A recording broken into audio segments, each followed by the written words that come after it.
Hey World Lit class, this is Hollenbeck with lesson 4 of vocab.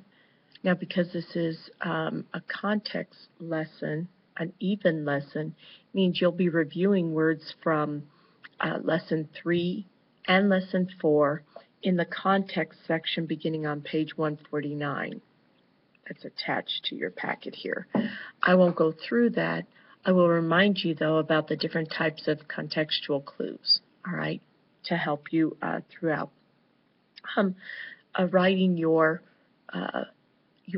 letter from Thor should help you gain a better understanding of context clues if you wrote context clues within your story, and I hope you did.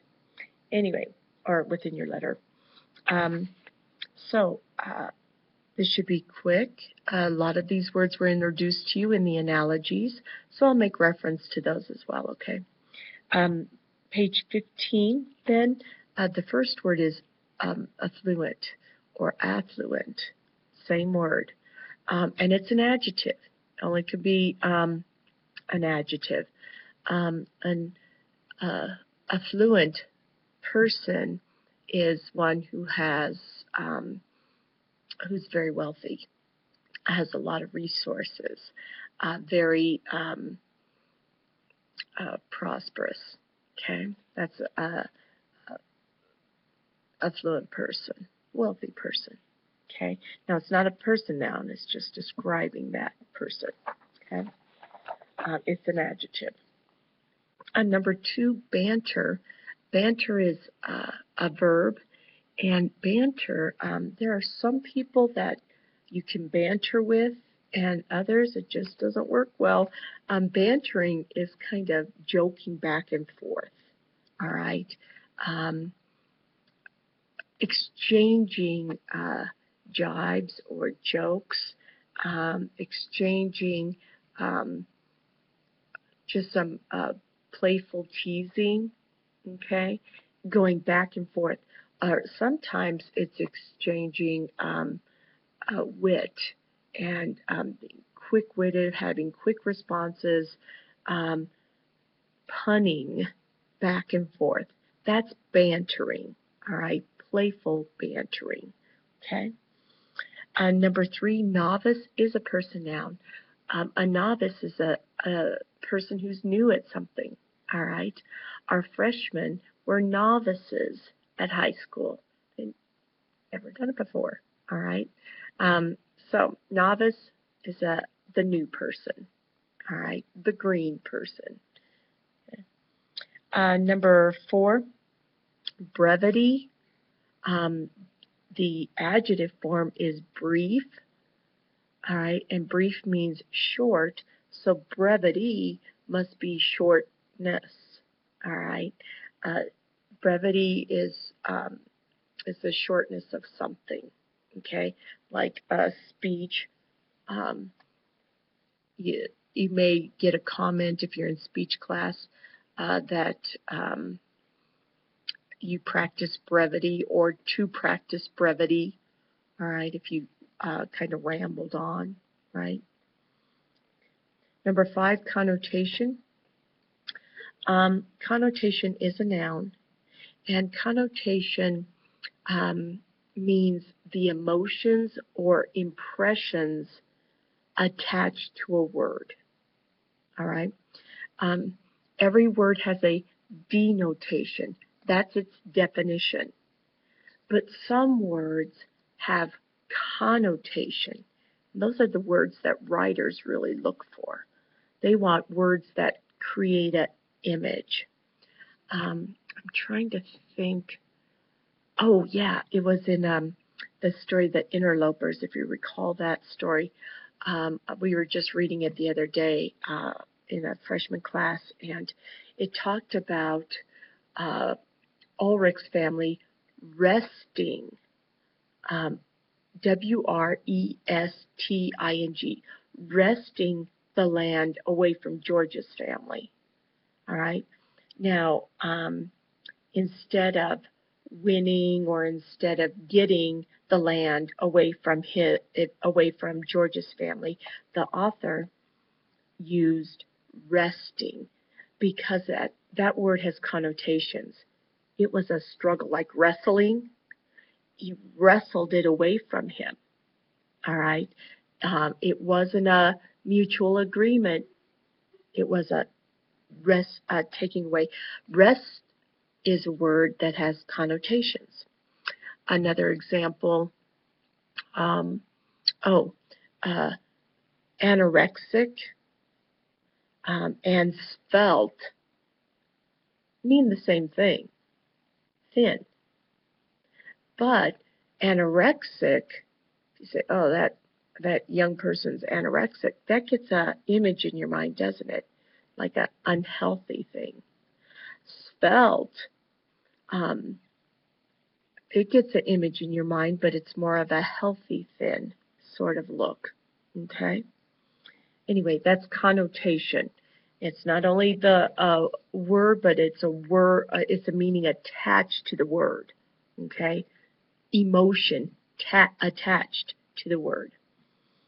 Number 6, embellish. Embellish means to add detail to.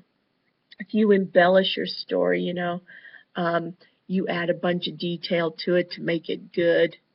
You may have embellished your letter home from Thor by giving details about how Thor was being mistreated by all the Greek gods and goddesses, and only one would befriend him, and this sort of thing. A lot of details like that. Writers like to embellish as well. And I said embellish was a verb. An embellishment is the noun form, okay, but embellish is the verb. Imbibe is a verb, and imbibe means to drink in kind of greedily, all right? One can imbibe knowledge, all right? You want to learn something, your way into something, you want to learn everything you can about it, then you drink it in, you absorb it greedily, okay? That's imbibe. So it doesn't have to be with a beverage like our analogy said. It could be with knowledge, it could be with, you can't get enough of a TV show, you could imbibe yourself on Netflix, okay, with watching past episodes of The Walking Dead or something. Okay. Nostalgic is an adjective. If you are being nostalgic, you're thinking about the good old days, the way things used to be. You're not old enough to be nostalgic yet, but I can be nostalgic. When I was in high school, longing, thinking about the past fondly, okay? Thinking about the past in a kind of, those good old days type of thing. That's being nostalgic, okay? Number 9, stipend is a noun. Stipend is your pay, okay? It's your, what you might, if you have a job, what your employer has agreed to pay you, that's your stipend, okay? If you do something extra, for instance, I'm driving the shuttle, I get an extra stipend for that, okay, for driving the shuttle. So stipend, that's the pay. That's agreed upon, all right? Number 10, reiterate is a verb. And that means to repeat, okay? Let me reiterate that. It means to repeat. Let me reiterate that. Re means again, means say it again, all right? Anyway, if you go over to 149 through 154, let me remind you that this is your copy. Use your highlighter. Look for those context clues so that in exercise 2, nothing will be a surprise, all right? It's outguessing the writers of this curriculum. Highlight what you think they're going to ask you, all right, in the context clue. Highlight the context clues. It makes it so much easier, okay? Now, A couple of reminders of what type of context clues there are. Yes, synonym, antonym. Look for antonym words like not, never, okay. But the conjunction but can also be one of those negative opposites, okay. They might choose to give you a simile. If they use a comparison with like or as, that's for sure going to be in the question. Also, they might give you an example of what they're trying to explain, all right, of the vocab word. They'll give you an example of it. Like if my word was connotation, they'd give me an example of a connotative word or connotation, okay?